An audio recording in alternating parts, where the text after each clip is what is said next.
Ada yang minta dibutakan matanya, nggak mau lagi memandang apapun di dunia ini ya setelah memandang wajahnya Nabi Muhammad SAW. Butakan mataku. Ada yang minta dimatikan. Ada yang ngungsi, pergi dari Madinah, nggak sanggup dia. Seperti Sayyidina Bilal. Sayyidina Bilal nggak sanggup lagi tinggal di Madinah lama-lama. Kenapa? Setiap tempat yang dia pijakan mengingatkan dia dengan kekasihnya Nabi Muhammad SAW. Di kota Madinah, ke sini dia ingat Nabi, ke sana dia ingat Nabi, tersiksa batinnya. Begitu. Tersiksa batinnya luar biasa, berduka yang tidak habis-habis, dan dia akhirnya untuk memulai hidup yang dan meneruskan dakwanya Nabi Muhammad, memulai hidup baru, meneruskan dakwanya Nabi Muhammad, dia pun pergi ya hijrah ke negeri Syam. Begitu. Nggak sanggup tinggal di Madinah, nggak sanggup sudah. Ente katanya kalau ada orang cinta sama istri ya, istrinya meninggal, apakah dia nggak sanggup tinggal di rumahnya lagi? Enggak, dia cari bini yang baru untuk tinggal di rumahnya. Seperti itu. Ini Sayyidina Bilal nggak sanggup lagi sudah, ngungsi hijrah ke Syam. Sampai setelah beberapa bulan di negeri Syam, dia mimpi Nabi Muhammad SAW. Ya, dia mimpi Rasul SAW. Dalam mimpinya Rasulullah mengatakan, ma hadzal jafa ya Bilal, ma hadzal jafa ya Bilal. Kenapa kaku begini wahai Bilal?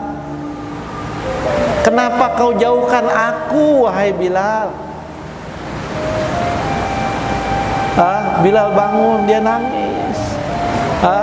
Maka dia pun bertekad kembali lagi ke Madinah. Sudah, dia kembali lagi ke Madinah. Setelah dalam mimpinya ditegur Nabi Muhammad SAW, kenapa kau jauhi aku wahai Bilal? Dia pergi ke Madinah. Sampai di Madinah, orang-orang ketemu Bilal. Dia ziarah sama Rasulullah, bersalam sama Rasulullah. Orang udah girang lihat Bilal datang, pengen Bilal azan kembali, diminta oleh para sahabat untuk azan kembali. Iya, dan dia menolak. Diminta seluruh sahabat, hampir seluruh sahabat, tetua-tetua sahabat minta. Tidak terkecuali ketika itu Sayyidina Abu Bakar minta, ditolak halus. Sayyidina Umar minta, ditolak dengan lembut. Alasannya selalu mengatakan, dulu kalau aku habis azan, kemudian aku turun dari menara azan, aku sholat sunnah, lalu aku ketuk pintunya Nabi Muhammad. Kan Rasulullah rumahnya samping masjid.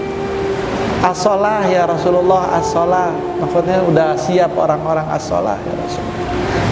Beliau katakan, sekarang kalau aku adzan, aku sholat sunnah, rumah siapa yang aku ketuk? Begitu. Itu alasan beliau nggak mau lagi adzan. Biar yang lain saja yang adzan. Sayyidina Ali minta, Sayyidina Utsman minta, ditolak semuanya. Sampai datang Sayyidina Hasan wal Husain datang. Waktu itu sudah remaja. Ya, begitu datang dia ingat dua anak cucu kesayangan Nabi ini yang dulu digendong-gendong Rasulullah, dulu naik pundaknya Rasulullah. Ya, dulu diciumi oleh Rasul SAW. Dia tahu betapa sayangnya Rasulullah sama Al Hasan wal Husain ini. Lalu kedua remaja ini datang kepada Bilal dan mengatakan, ya Bilal, adzin alaina kama kunta tu'adzin, ya kama kunta tu'adzin li jiddina. Yang minta dua cucu kesayangan Nabi dan tahu persis Bilal bagaimana kedudukannya, posisinya dua anak remaja ini di hati Nabi Muhammad SAW. Bilal nggak sanggup nolak. Akhirnya dia naik ke menara ya, untuk adzan zuhur.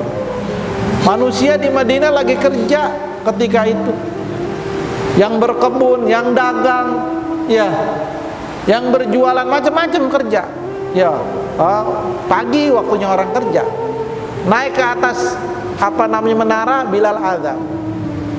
Allahu Akbar, Allahu Akbar, Allahu Akbar, Allah.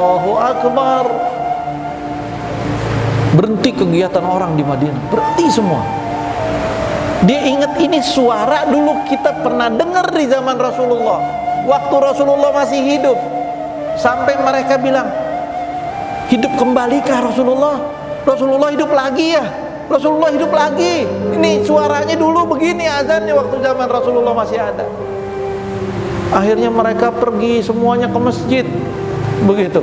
Pergi semuanya ke masjid, ngumpul di depan masjid, ngelihat ya masjid, melihat Bilal adzan, mengumandangkan adzan dan mendengarkan.